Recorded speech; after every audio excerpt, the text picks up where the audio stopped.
Mesdames, Messieurs, bienvenue à l'émission Crois-tu?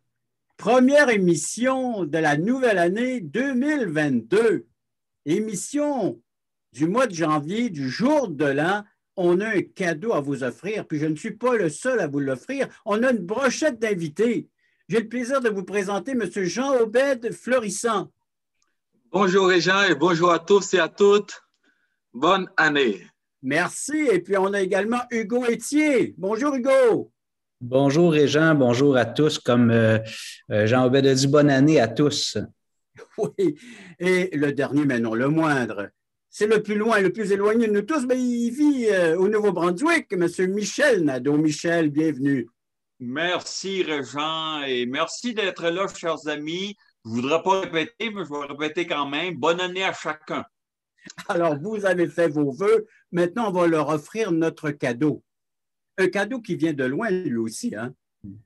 Avez-vous déjà ou imaginé un monde sans douleur, sans souffrance? Imaginez pas de stress, pas d'angoisse, pas d'anxiété. Un monde là où est-ce qu'il ferait bon vivre. Pas de conflit, pas de pression, pas de maladie, pas de mort, pas de décès. Savez-vous que ce monde a déjà existé il y a bien des millénaires? Notre monde. Il s'est passé une catastrophe mondiale. Tous les êtres humains en sont atteints de cette maladie, une maladie mortelle. Et pour en parler davantage, je vais vous laisser Jean Obed. Alors, élaborer sur la catastrophe qui s'est passée chez l'être humain. Jean Obed. Merci Régent. Le 11 mai 2000, une dame a reçu un courriel disant simplement « Je t'aime ». Cet agréable message lui a plu. Comme la plupart d'entre nous, cette dame a lu le message et le virus Lovebug s'est répandu dans son ordinateur. À la vitesse de l'éclair, ce virus informatique a fait le tour du monde et aurait causé des dommages d'environ 7 milliards de dollars durant les 5 premiers jours de son introduction. Savez-vous que ce n'est pas la première fois qu'un seul virus cause autant de dégâts à l'humanité? En effet, il y a plus de 6000 ans, un virus mortel a frappé la planète Terre, polluant le premier couple humain, Adam et Ève. L'Éternel Dieu a placé l'homme dans le jardin d'Éden pour s'en occuper et veiller sur lui. Mais l'Éternel l'a averti. Tu pourras manger de tous les arbres du jardin, mais tu ne mangeras pas de l'arbre de la connaissance du bien et du mal, car le jour où tu en mangeras, tu mourras certainement. Malgré l'avertissement de Dieu, Adam et Ève ont désobéi à son ordre, entraînant des conséquences épouvantables pour eux et à travers eux pour toute l'humanité.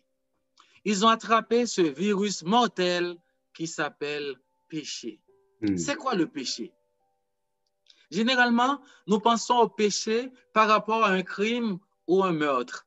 Mais dans la Bible, le péché fait référence à la transgression de la loi de Dieu. Le mot péché signifie manquer le but ou la cible, à l'image d'une flèche qui rate son but ou sa destination. La Bible déclare, tous ont péché et sont privés de la gloire de Dieu. Mais que veut dire être privé de la gloire de Dieu? Si vous êtes privé de l'électricité pendant 3 heures, durant ce temps, aucun de vos appareils électriques ne fonctionne. Toutes vos activités peuvent être suspendues. Pourquoi? Parce que beaucoup d'entre elles dépendent de ce service essentiel pendant 3 heures. Aussi, être privé de la gloire de Dieu veut dire que le péché nous empêche d'avoir accès à Dieu. Il nous sépare de Dieu et nous ferme la porte du ciel. Quelqu'un pourrait dire, bien, je n'ai pas de péché. J'ai mené une bonne vie, je n'ai tué personne, je devrais donc entrer au ciel. Un autre, moi, je suis ma religion du mieux que je peux. Je calcule que Dieu va m'ouvrir les portes du ciel. Une dernière personne d'ajouter, j'ai été baptisé, je suis correct pour aller au ciel. Mais la Bible nous dit, si nous disons que nous n'avons pas de péché, nous nous trompons et la vérité n'est pas en nous. Imaginons un instant que pendant toute ta vie, tu ne commets que 3 péchés par jour. Mauvaise pensée, mauvais regard, mauvaise parole, mauvaise action, etc. Au bout de 70 années, à raison de 1000 péchés par an, cela te fait un total de 70 000 péchés.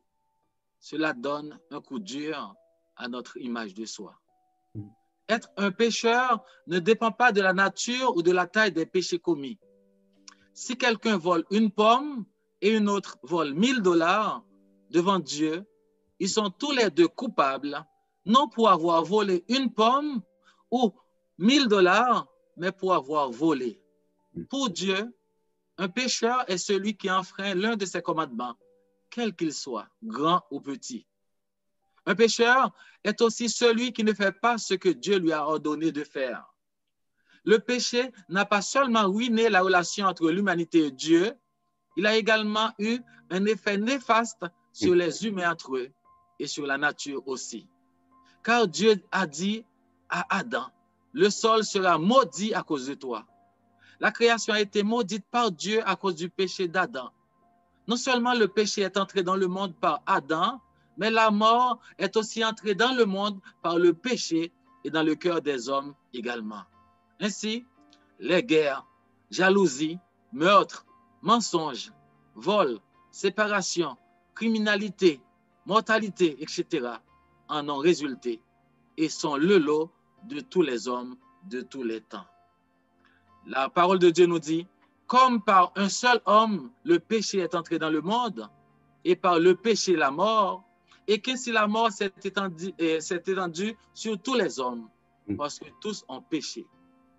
Beaucoup de gens peuvent se demander pourquoi toute l'humanité doit-elle souffrir du péché parce qu'Adam a péché une seule fois? Alors, comment souffrons-nous à cause du premier péché? Eh bien, selon la Bible, quand Adam a péché, le péché est aussi entré dans le monde. Je vais essayer d'éclaircir ce point à l'aide d'un exemple au hockey. Vous faites partie des Canadiens de Montréal. Toute l'équipe souffre de l'action d'un joueur. De même, nous faisons tous partie de l'équipe d'Adam. Ainsi, lorsqu'un joueur écope d'une pénalité, toute l'équipe en paie le prix. De même, nous sommes tous coupables devant Dieu à cause du péché d'Adam. La Bible déclare, le salaire du péché, c'est la mort. Heureusement, le verset ne s'arrête pas là. Il y a de l'espoir dans la suite du verset avec le mot « mais ». C'est ce dont mon collègue Michel va vous parler. Après la pause, mon cher Jean-Obed, mais résumons une si belle présentation de ce qui vient occasionner les problèmes, les conflits, les pressions, les angoisses, les douleurs, la souffrance, même la mort chez l'être humain. Tu nous as tellement bien décrit le malheur qui s'est abattu sur tous les hommes, tous les êtres humains, les petits comme les grands, le péché. Oui, après la pause, on regardera donc, y a-t-il une solution face à ce problème? Merci, mon frère.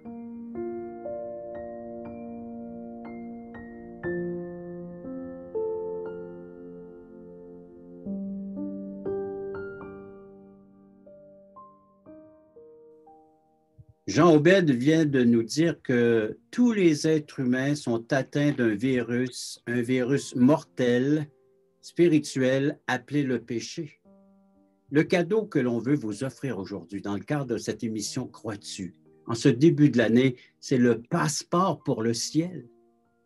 Mais comment pouvoir atteindre le ciel, la demeure d'un Dieu saint, d'un Dieu pur, d'un Dieu juste, alors que nous sommes tous atteints du péché? Je me tourne vers Michel. Il va nous parler justement du remède. Michel, on t'écoute. Merci beaucoup, Régent. Merci, les amis, d'être là. C'est mon privilège de vous parler de la bonne nouvelle que Dieu est amour. La parole de Dieu nous dit, car Dieu a tant aimé le monde qu'il a donné son Fils unique afin que quiconque croit en lui ne soit pas perdu, mais qu'il ait la vie éternelle. Jésus-Christ, comme vous le savez, est venu sur cette terre 2000 ans passés et il s'est humilié comme jamais homme s'est humilié. Lui qui n'avait jamais péché, il est mort sur la croix pour payer la dette de nos péchés. Notre ami Jean Obed nous a parlé du péché. Le péché, c'est comme une dette qu'on doit à Dieu. Impossible de la payer soi-même. Jésus vient et il paie la dette à 100%. Et Jésus-Christ a le pouvoir de laver tous nos péchés par son sang précieux. Il a le pouvoir de purifier tous nos péchés. Quel amour! Dieu nous a donné son Fils et son Fils Jésus a donné sa vie. Voilà le vaccin sûr à 100%. Jésus-Christ, selon la Bible, la parole de Dieu, est le seul vaccin sûr à 100% pour guérir ce virus spirituel, mortel et éternel qu'on appelle le péché. Quelqu'un dira peut-être, pourquoi est-ce que ça serait juste Jésus? Il y a eu des grands dans ce monde depuis que le monde est monde. Pourquoi est-ce que ça serait juste Jésus qui aurait le pouvoir de guérir ce virus? Laissez-moi vous partager quelques raisons du pourquoi que c'est Jésus seul, selon la parole de Dieu. Je dirais, raison numéro 1, la Bible nous dit, dans les Actes des Apôtres, chapitre 4, versets 11 et 12, que Jésus est la pierre rejetée par vous qui bâtissez et qui est devenue la principale de l'angle. Il n'y a de salut en aucun autre, car il n'y a sous le ciel aucun autre nom qui a été donné parmi les hommes par lequel nous devions être sauvés.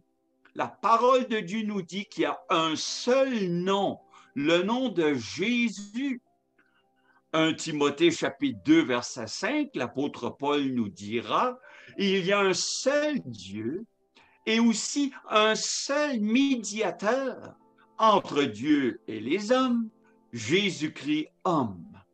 Jésus-Christ seul peut pardonner nos péchés et nous ouvrir la porte du ciel. Donc, la Bible dit, je le crois.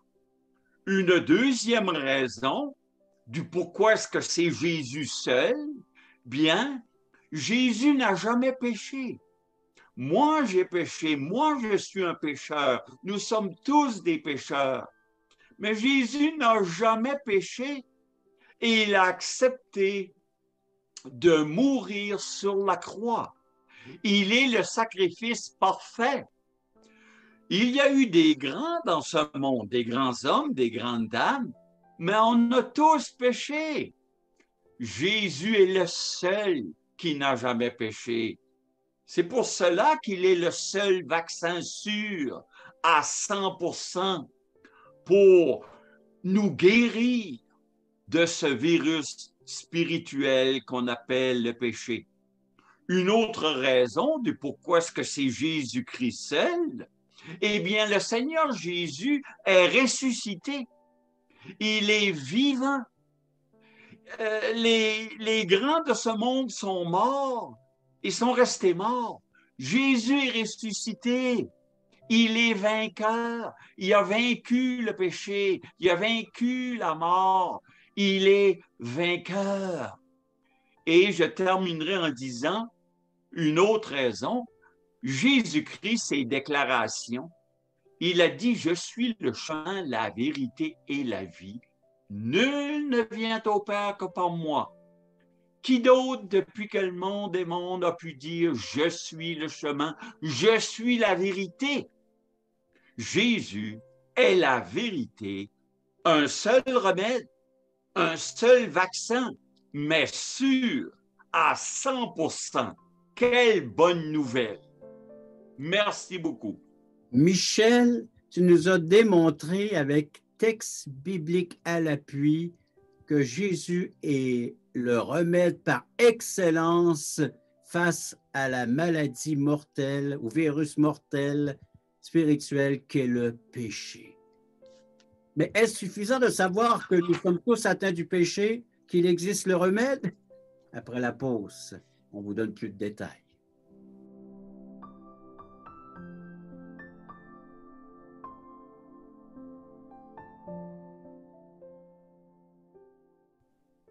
Un premier temps, Jean Aubert nous a décrit ce qui nous concerne tous, le péché. Nous sommes tous atteints du péché. Ce péché nous sépare d'avec Dieu.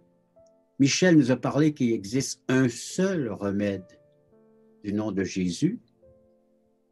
Mais après, c'est bon de savoir qu'on est atteint d'une maladie mortelle, spirituelle, qu'on a un remède à la portée de la main. Et Hugo, veux-tu nous dire comment est-ce qu'on peut vraiment être guéri de cette maladie mortelle, d'être libéré de ce virus? Oui, Régent, avec plaisir. Une des choses que j'aime depuis que je lis la Bible, c'est que je trouve que la Bible, la parole de Dieu, est connectée avec notre réalité. Des fois, on parle avec les gens, puis bon, à cause des récits bibliques, des hauts faits de Dieu, les miracles, des fois, ça a l'air un petit peu surréaliste, sortir de notre réalité, mais je trouve que la Bible est ancrée dans notre réalité, elle parle de notre réalité. Jean Aubert a parlé du péché qui nous affecte tous, puis Michel nous a parlé de Jésus qui est la solution. Jésus était un homme en quelque sorte extraordinaire, mais il a vécu dans un contexte ordinaire. Et ce qu'on vit actuellement, bon, évidemment, on ne peut pas passer à côté, on va s'en rappeler jusqu'à la fin de nos jours, cette fameuse pandémie de COVID-19 depuis maintenant près de 2 ans qu'on est pris avec ça, puis on espère qu'on va s'en débarrasser rapidement, c'est le souhait de notre cœur, mais elle est là, puis il y a plusieurs mois, en début d'année 2021, là, fin 2020, on nous a annoncé que finalement plusieurs grands pharmaceutiques avaient développé un vaccin. Et on a commencé à le distribuer début 2021. Il y a eu, je pense, cette dame en décembre 2020 qui a été la première à recevoir le vaccin au Canada. Mais une chose qui est dans le gros bon sens, qui est une évidence en soi, c'est que pour recevoir le vaccin, il faut qu'une personne se déplace puis se rendre à un centre de vaccination ou à la limite, si c'est le centre de vaccination mobile qui vient, comme on aime dire l'expression qu'on entend un peu partout, il faut relever la manche, il faut tendre le bras. Alors, il faut qu'on pose un geste. On peut refuser et dire « j'en veux pas du vaccin », annoncer à tout le monde « c'est merveilleux, ils ont trouvé le vaccin, puis enfin, on va pouvoir se débarrasser de ce virus », mais finalement, on ne va jamais chercher le vaccin. On l'annonce à tout le monde, mais on ne le prend pas pour soi-même. Alors, comme Michel a dit, Jésus est le remède, Jésus est le vaccin pour poursuivre dans l'analogie la réponse de Dieu à notre problème le plus profond qui est le péché. Jésus est le remède parfait. Lorsque Jésus était sur la croix, juste avant d'expirer, avant de mourir, Jésus a déclaré, il a dit « tout est accompli ». Jésus est en train d'affirmer qu'il avait accompli l'œuvre de la rédemption, l'œuvre du salut. Le vaccin était parfait, le remède était total et Jésus a dit, moi j'ai fait ma part, maintenant c'est disponible et Jésus nous invite à venir à lui. Chaque être humain d'une façon personnelle. Moi, j'ai grandi pendant quelques années de ma vie dans un contexte religieux où on avait un petit peu tendance à croire que le fait d'appartenir à cette communauté religieuse, à cette affiliation religieuse, ça allait faire de moi une personne qui allait aller au ciel, quelqu'un qui allait être exempté d'une souffrance éternelle. Mais j'ai compris un jour que je devais faire une démarche personnelle, puis moi, me rendre à Jésus. Jésus nous invite à plusieurs reprises dans les évangiles. C'est merveilleux. Jésus a dit à un moment donné dans son discours, il a dit « ce ne sont pas ceux qui se portent bien qui ont besoin de médecins, mais les malades. Je ne suis pas venu appeler des justes, mais des pécheurs. » Alors, pour venir à Jésus, au début de son ministère, Jésus a dans l'évangile de Marc 1,15, Jésus dit, il est devant la foule, puis il dit, « Le temps est accompli, Le royaume de Dieu est proche, repentez-vous et croyez à la bonne nouvelle. Donc, la réponse qui est adéquate de la part d'un être humain face au remède que Dieu nous a offert, la façon d'aller au centre de vaccination spirituelle, de relever la manche, de tendre le bras, c'est premièrement de se repentir. Et la repentance, des fois, ça sonne peut-être un peu vieillot, ça peut-être rattaché à la religion. Puis ici, au Québec, on semble avoir tourné la page sur ça. Mais l'idée de la repentance, c'est de faire une réflexion intérieure. C'est dans l'intériorité, puis on décide de changer d'orientation. Et il faut changer d'orientation face à Dieu. Quand Jésus dit « repentez-vous », c'est de prendre conscience que ma vie était menée sans Dieu au centre, que j'étais séparé de Dieu, comme Jean Obed a dit, que j'ai un sérieux problème et j'ai besoin d'une solution. Si je vais chez le médecin, puis le médecin m'annonce que j'ai un diagnostic de cancer, puis il me dit, Monsieur Hugo, c'est fantastique, c'est un cancer qui se traite bien, on a des bons traitements pour adresser ce problème-là. Puis moi, je refuse le diagnostic. Je dis non, je vais dans la négation, je sors, je ferme la porte, je dis, j'ai pas le cancer, tout va bien, je vis dans la négation, je pourrais pas me repentir. Je pourrais pas faire la démarche intérieure de dire, OK, j'ai un problème et il faut que j'aille chercher la solution. La repentance, c'est ça, c'est de dire j'ai un problème qui s'appelle le péché et j'ai besoin d'aller chercher la solution, le remède que Dieu m'a donné. Et ce remède, c'est Jésus, comme Michel nous l'a bien expliqué. Donc, la repentance, c'est la foi. Des fois, les gens disent la foi, c'est un peu comme un ensemble de croyances religieuses, mais la foi, c'est plus que ça. On aime l'expliquer un peu comme en 3 étapes.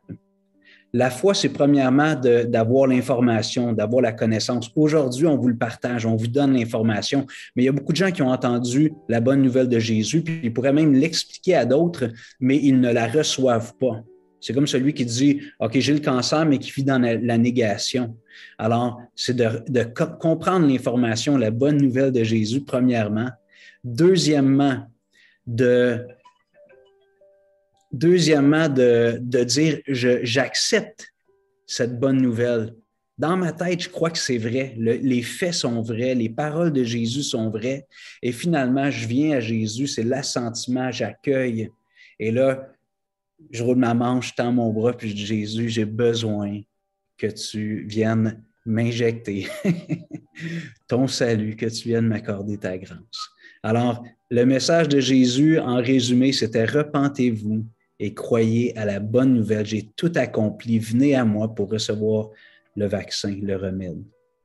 Alors, Hugo, donc, c'est pas suffisant de savoir que, oui, le péché est en nous, on a un problème. C'est plus puissant que nous, c'est plus fort que nous. On n'a aucune force face à cette présence néfaste, destructrice. Mais Jésus-Christ est là, qui est prêt à venir ôter ce péché, mais par la foi, je dois recevoir ce qu'il m'offre.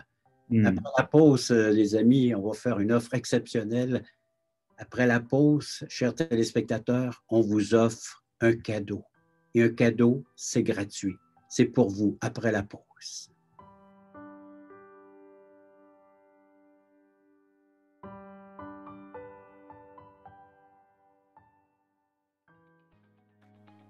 Le voici, ce merveilleux cadeau. Nous vous offrons un livret d'environ 20 pages qui a comme titre « Passeport pour le ciel ». Très bien illustré. Un enfant le pourrait saisir, comprendre la portée du message. Vous allez retrouver ce que nos amis ont abordé aujourd'hui dans le cadre de cette émission du Jour de l'An, en ce début d'année 2022. Nous vous l'offrons tout à fait gratuitement, sans aucun déplacement de votre part. Vous pouvez nous appeler, vous pouvez aller sur notre site croixtu.ca, faire des demandes, mais il sera livré à la maison, chez vous. Alors donc, juste en faire la demande, et il sera livré gratuitement à la grandeur du Québec, grandeur du Canada, à tous ceux qui voudront le recevoir, qui va vous expliquer comment avoir un passeport pour entrer au ciel. Et cela pour l'éternité. Jean Aubet, tu nous as parlé de ce virus, de ce péché qui atteint tous les êtres humains. Mais tu voulais rajouter de quoi comme souhait de cette bonne année 2022? Oui, pour chacun de vous ce matin ou ce soir, c'est que mon souhait soit enlevé. C'est que je souhaite que le virus qui vous affecte soit enlevé une fois pour toutes. Comme je l'ai dit, le salaire du péché, c'est la mort. Il y a un mais le don gratuit de Dieu, c'est la vie éternelle en Jésus-Christ, notre Sauveur. Amen. C'est ton souhait pour la population et pour chacune des personnes qui sont en train d'écouter cette émission, qu'ils aient un jour l'assurance de la vie éternelle, de la présence avec Dieu pour toujours. Amen. Michel, ton souhait? Bien, moi, je souhaite pour toute la francophonie et qu'ils puissent choisir Jésus-Christ, choisir de mettre leur confiance totale en Jésus-Christ. En d'autres mots, de faire un transfert de confiance, d'arrêter de me confier dans ma bonne vie, puis dans mon baptême, puis dans ma religion, et me confier en Jésus-Christ seul. Et il nous dit qu'il nous donne la vie éternelle, le pardon de tous nos péchés. Chers amis, vous ne le regretterez jamais. Vous ne pouvez pas être désappointés avec Jésus. Bonne année 2022. Merci. Lui seul, Jésus, a le pouvoir, la puissance d'ôter la condamnation qui pèse sur chacun d'entre nous et les peines éternelles. Et Hugo, quels sont tes vœux? Moi, mes vœux pour l'année 2022, pour chaque personne dans la francophonie, comme disait Michel, premièrement, c'est de reconnaître que j'ai un problème.